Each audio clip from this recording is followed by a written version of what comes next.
તમને સુંદર અમૃત રસ રામ નામનો પીવડાવી રહ્યા છે અને હમણાં લાલા ભગતે કીધું કે એ રસ એવો છે કે એનાથી લૂ લાગે નહીં, એનાથી અપચો થાય નહીં. આ રામ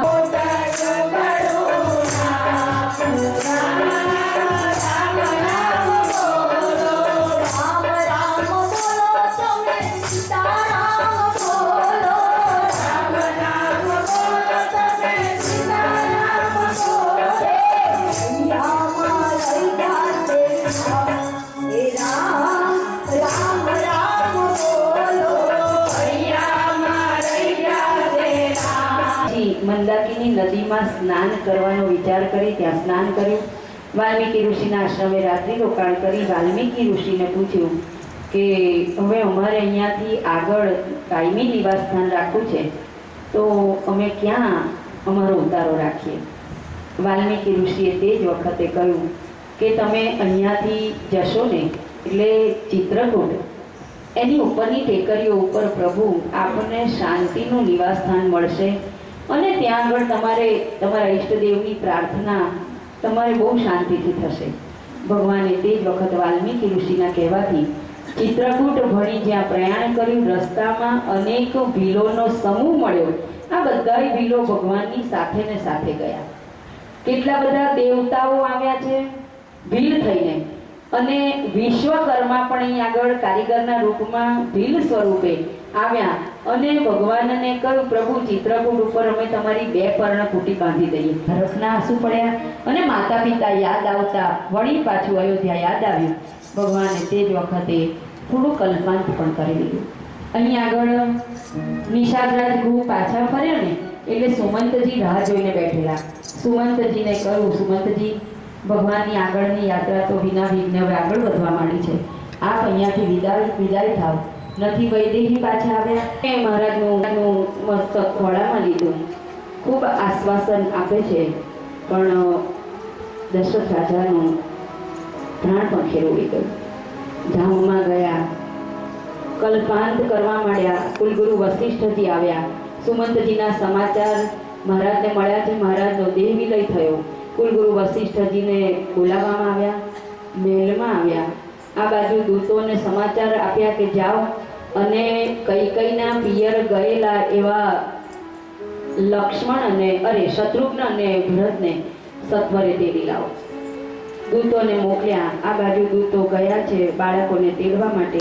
કુલગુરુ વશિષ્ઠજીએ કહ્યું કે જ્યાં સુધી બાળકો ન આવે ત્યાં સુધી આ ડેડ બોડીને કોઠીની અંદર તેલમાં મૂકી રાખીએ, કારણ કે શરીર ગંધાઈ જાય.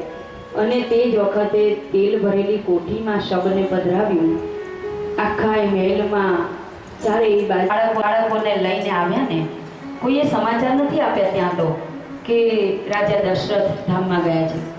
બાળકો અવધમાં પધારે ને, કંઈક અમંગળની એંધાણીઓ દેખાય ને, જીવ બળતો હોય, અમુક અંગો ફરકતા હોય, ન થવાના કાર્યો થતા હોય, સ્વપ્ન સતાવતા હોય ડરામણા, અને ત્યારે લાગે કે કંઈક અઘટિત બનવાનું છે. અને ભરતજી શત્રુઘ્નને કહે છે, ભૈયા એવું લાગે છે કે જાણે આપણી અયોગો હોય ને ત્યાં તમને પગલું મૂકવાની ખબર પડી જાય. અને અમુક ઘરમાં જઈએ ને એટલે તરત ખબર પડે, વાતાવરણ તરત ઓળખી જવાય. ભરતજી શત્રુઘ્નને કહે છે, શત્રુઘ્ન કે ભૈયા સંશય ટાળી નાખો, આપણે હવે મહેલમાં જઈએ છીએ ને. અને સીધા જ ભરતજી કૈકેયીના મહેલે આવ્યા. કૈકેયીના મહેલે આવતાની સાથે જ કીધું, માં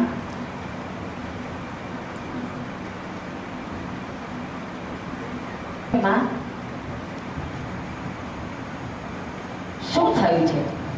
કૈકેયીજીના અમુક વચનો ભરતજીને બાણની જેમ વાગે છે. બેટા, મેં તારા માટે બધું સરસ સરખું કરી નાખ્યું છે, એક થોડીક ભૂલ થઈ ગઈ છે. તે જ વખતે ભરત કહે છે, માં કયું થોડું કામ બગડ્યું છે? બેટા, સરખામણીમાં તારું જે સારું થયું છે ને એ જોતા તો આ કંઈ બહુ મોટું કંઈ બગડ્યું નથી, પણ કેટલું બગડ્યું છે. છેલ્લે કહે છે, ભૂપતિ સુરપતિ ધામમાં ગયા છે. અને તે જ વખતે ભરતજીએ કહ્યું, માં મારા પિતાજીને એવું તે શું થયું? બેટા, કાંઈ નતું થયું, પણ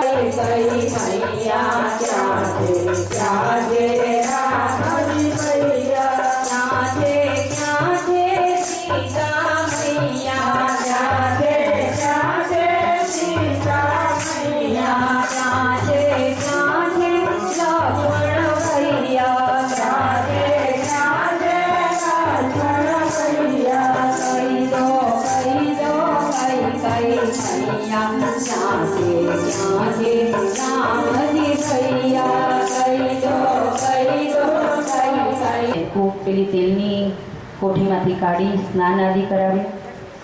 વશિષ્ઠજીએ તે જ વખતે આગળ થઈ અને કહ્યું, ભરતજી, પિતાજીના અગ્નિ સંસ્કારની તૈયારી કરો. સરયુ નદીના કિનારે ભરતજી પિતાજીને કાંધ આપી આગળ ચાલો. જોઈ